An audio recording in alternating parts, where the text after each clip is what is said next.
వరంగల్లోని సిరంగి రాజారాం తోటలో ప్రతిష్ఠించబోయే బొడ్రాయి ప్రతిష్టాపన మహోత్సవానికి రాష్ట్ర మంత్రి కొండా సురేఖ హాజరయ్యారు.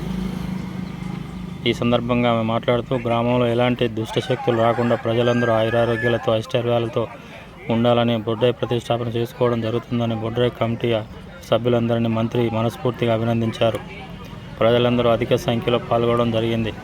స్థానిక ప్రజలను ఉద్దేశించి మంత్రి ప్రసంగించడం జరిగింది. ఈ కార్యక్రమంలో 32వ డివిజన్ కార్పొరేటర్ పల్లం పద్మరవి, 33వ డివిజన్ కార్పొరేటర్ అధ్యక్షులు తాటిపాముల భిక్షపతి, బొడ్రాయి కమిటీ ప్రధాన కార్యదర్శి సిల్వేర్ రవీందర్, పరదేశి రాజేష్, బండారి పూర్ణచందర్, హరికృష్ణ, కొండ సుధాకర్, చిల్వేరు రాజేందర్, ఊరుగొండ సతీష్, బెజ్జల శ్రవణ్, ఆడపు జగన్, వల్పదాస్, మధు తదితరులు పాల్గొన్నారు.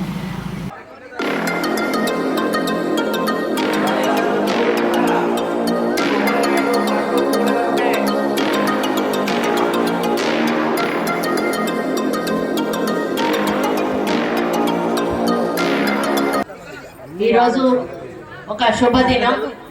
ఎందుకంటే 32, 33 డివిజన్ల నాయకులు, ప్రజలు పార్టీలకు అతీతంగా మరి కార్పొరేటర్లతో సహా అందరూ కూడా ఇక్కడ గ్రామ దేవత బొడ్రాయి శంకుస్థాపన కార్యక్రమంలో భాగస్వాములై ఈరోజు బొడ్రాయి ప్రతిష్టాపన చేస్తున్న శుభ సందర్భంలో మీ అందరికీ కూడా నా హృదయపూర్వక ధన్యవాదాలు తెలియజేసుకుంటా ఉన్నాను.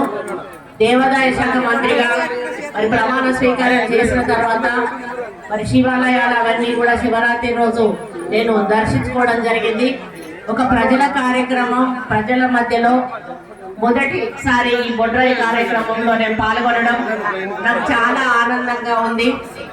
మరి ఈరోజు మీ అందరి ఆశీర్వాదంతో ఒక శాసనసభ్యురాలుగా ఎన్నికై మీ అందరి నమ్మకంతో కాంగ్రెస్ పార్టీ ఈరోజు అధికారంలోకి వచ్చి మరి నేను మంత్రిగా మీ ముందు వచ్చి నిలబడే అవకాశం కల్పించిన మీ అందరికీ కూడా పేరు పేరున ధన్యవాదాలు, కృతజ్ఞతలు తెలియజేసుకుంటా ఉన్నాను.